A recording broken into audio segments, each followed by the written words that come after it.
sevens last night. Here's the other, Steph and the Warriors, Şengün and the Rockets. Game 7 winner gets Minnesota. Pick it up late in the first quarter. Warriors are down a deuce. And watch the win, man. Look at that pass over his head by Steph Curry. I guess they could have practiced that, but I would doubt it. It's Steph with a little casual behind-the-head flip, and that was setting a tone for Buddy Hield. He had himself a night. How about the range here, Windman? You knew when this went in, this was going to be a special night for Buddy Hield. Warriors up 4 after 1. Minute and a half remaining in the second quarter. The Warriors' lead is 11. And you mentioned it, Hield, 6 threes in the first half. Warriors have a 14-point lead.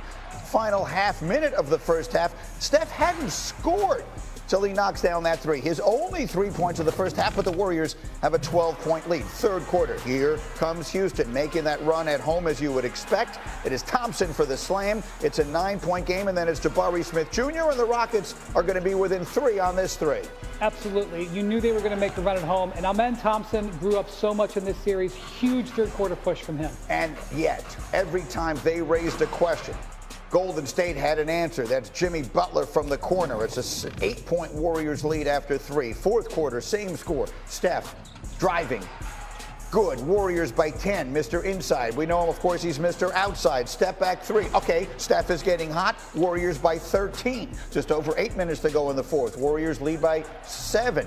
Draymond Green for Buddy Hield. Continuing his hot night. It's a 10-point game in the next possession. Look how hard Steph Curry works for this bucket. If he beats a double team at midcourt, you are in trouble, and he did that exactly that. 3 minutes left in the fourth. It's Steph again. He had 14 of his 22 in the fourth quarter. Yeah, he gave you the official night on the last Buddy Hield. But I declared it over there. That's right. It was over there. Windy ended it on the previous one. Steph gives it to you there. Hield 33 points, 9 threes, tied for the most in Game 7 history. Steph and the Warriors advance.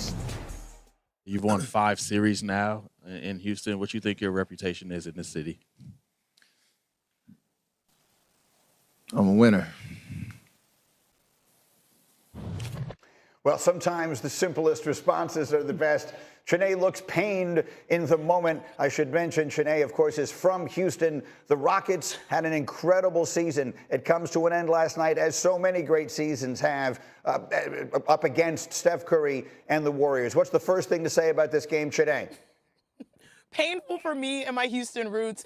But this is the Golden State Warriors. I mean, strength in numbers is back. And I do think that the difference maker truly has been Jimmy Butler, because he raised the competitive floor, for the Golden State Warriors. He's holding so many different players accountable, also taking some of the load off of Steph Curry. And also we're watching him mentor Buddy Hield in real time over the course of a series. The Rockets have gotten to where they have gotten, second, in the West through their defense. And what you saw was a defense that was trying to disrupt. They ran zone. The Rockets did. Well, guess what? They had a zone buster in Buddy Hield. He knocked down 5 out of 6, shots from that zone defense. And so you're starting to see the strength and numbers come from different players than we historically have known for Golden State. Yeah, it's an almost ridiculous statistic. Buddy Hield had 33 points on 15 field goal attempts last night. If you're going to get efficiency like that, they're going to be very tough to beat. Butler plays well. Steph steps up in the fourth quarter. Jay Will, your thoughts as the Warriors survive through Game 7?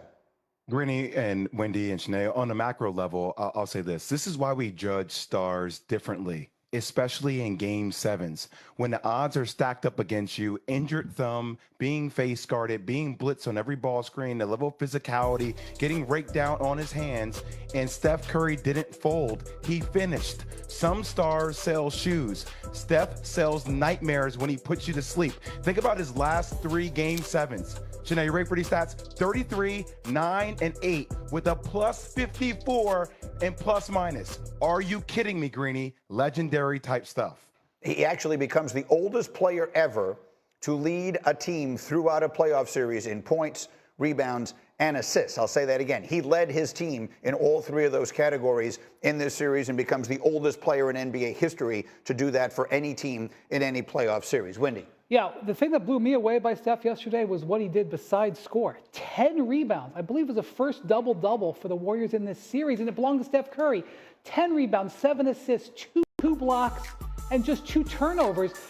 Steve Kerr before this game was saying, with peace and love, Steph, please stop turning the ball over because it was killing them the last couple of games. He took care of the ball, and then it was Buddy Hield playing the role of Steph Curry.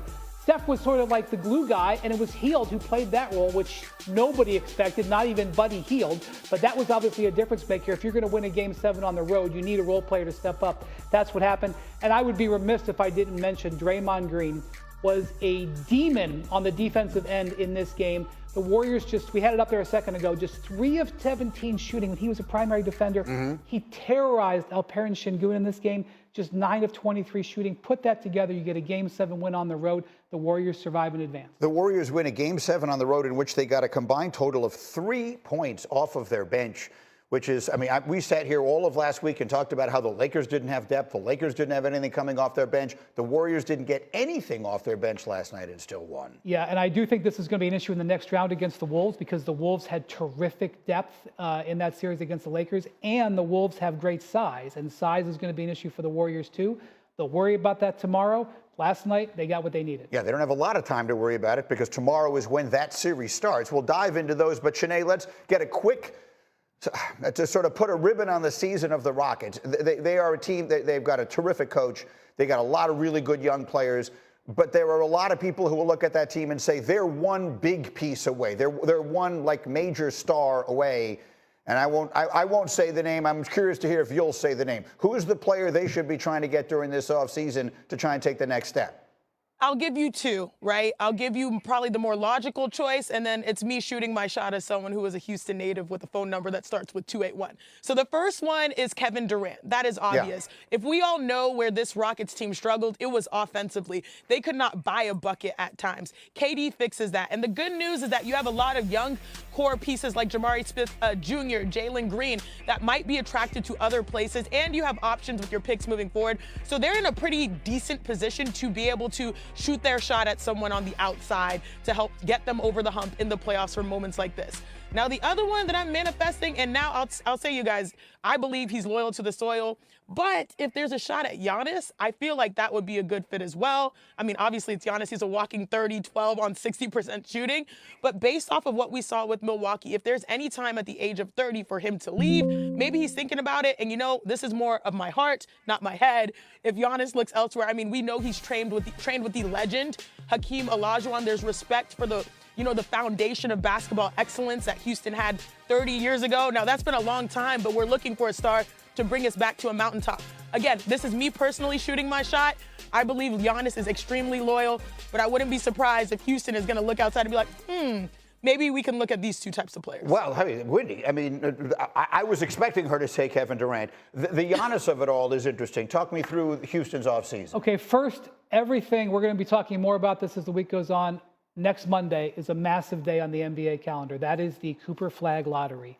Even though the Rockets were the number 2 seed in the West this year, they have a 3% chance of winning the lottery and a 17% chance of getting into the top 4, courtesy of a pick they own of the Phoenix Suns. So before you think about that, let's see what happens in the lottery next week with the Rockets. Yes, the Rockets have assets. Yes, they need scoring. This is obvious. Kevin Durant is 36, 37 years old. That is on the record. Their general manager, Rafael Stone, has said if they make an acquisition, they're looking for players who match the age of their group. This group is young. They're in their mid-20s. They're under control for a long time. There's a connection between Kevin Durant and Ime Udoka. They were together in Brooklyn. They have a good relationship. Yes, the Rockets own a bunch of the Suns' assets, including that draft pick in this year's draft. But making the assumption that just means that they would go for Durant, I do not think is what the signals that this organization has sent out in recent months. And I just want to finish up the point you made a minute ago. We're looking at, this is going to be the summer of Giannis, right? There's going to be a lot of speculation about what he might do, and Shanae brings it up. If they all of a sudden have a lottery pick, if all of a sudden they have, let's say they don't get the first pick. If they get the first pick, they'll probably just take Cooper Flag and get on with their lives. But if let's say they get the